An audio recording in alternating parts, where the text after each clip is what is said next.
It was pouring rain the day Arthur stood outside the glass doors of Blackridge and Sons Consulting, soaked to the bone, clutching a worn leather portfolio to his chest. He had arrived early for the internship interview, his third one that week, but when he stepped forward and introduced himself to the receptionist, she barely looked up. "You're Arthur?" "Right. They're not interested anymore. Found someone more fitting," she said, eyeing his cheap shoes. Arthur swallowed hard. "But I have an appointment." She cut him off with a dismissive wave. "You can go now." Behind her, through the translucent glass of the boardroom, he saw a group of young men laughing. Among them was Victor, a former classmate who had once borrowed Arthur's notes, and then publicly mocked his lack of ambition in front of their cohort. Now he was in a tailored suit, sipping espresso and shaking hands with executives. Arthur turned away, the laughter echoing in his ears louder than the thunder. That was the day he promised himself he'd never let anyone make him feel small again. Arthur disappeared from the social world after that. While others flaunted new jobs on LinkedIn and posted brunch selfies, he worked quietly, sometimes 2 or 3 jobs a day. By night, he took online courses in finance, data science, and coding. He rented books from the local library, absorbing knowledge like a sponge. Years passed.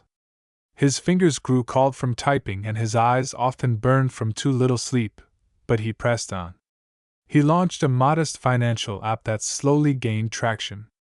Then a second one. Then a startup that helped small businesses optimize their supply chains using AI. Investors began to notice that he didn't post about it. He didn't tell old friends.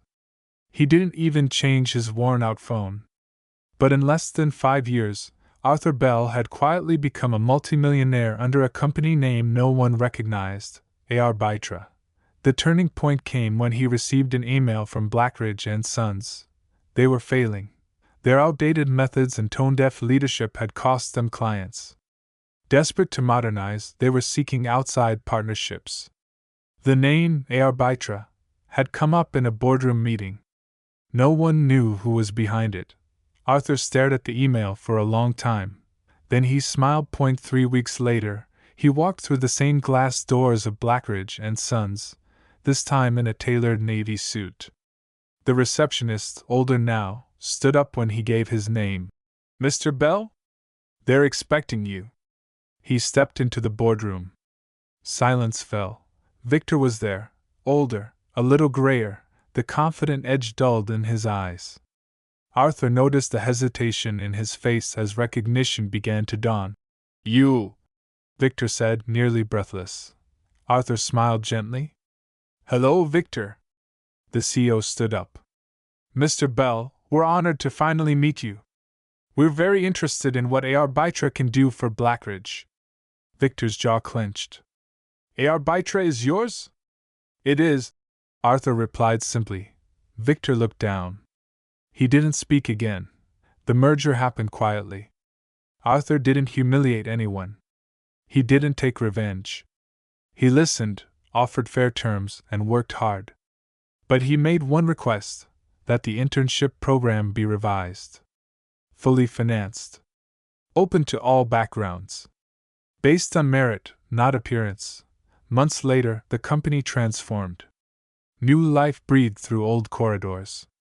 The interns came from diverse walks of life, some with stories like Arthur's.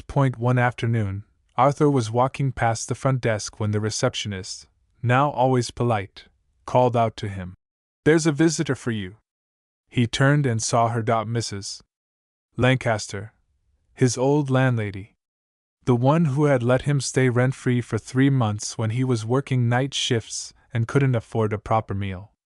She looked older, thinner, but her eyes were the same. "I read your name in the paper," she said, her voice trembling. "Didn't think it could be my Arthur.